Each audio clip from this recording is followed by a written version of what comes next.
Yeah, but I'm a total failure. What would Jesus say to me? I do want to point out the context of this chapter. The only time I ever hear verse 1 quoted at church is at funerals.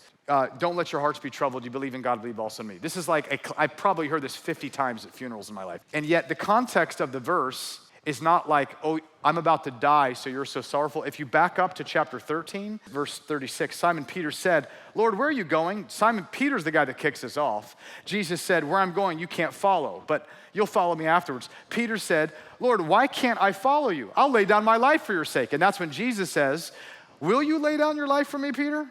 Most assuredly, I say to you, the rooster will not crow till you've denied me 3 times. The very next word is when he says, don't let your hearts be troubled.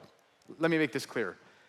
The context of don't let your hearts be troubled is not, you're so sad because someone died. It is, you're about to fail the biggest failure you've ever failed in your life, Peter.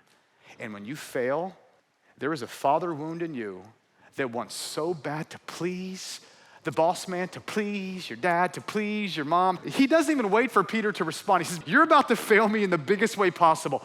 Don't let your heart be troubled. There are some of you listening to me right now that are not even at church. I bet there's someone watching at home online right now. You failed God in some massive way last night. You know what you need? You need to hear this. Don't let your heart be troubled.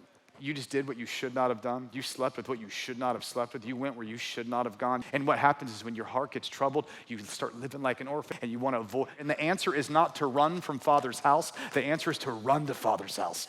Get back to the house. Yeah, but I'm a total failure. What would Jesus say to me? Don't let your heart be troubled. I knew your failure before you even failed.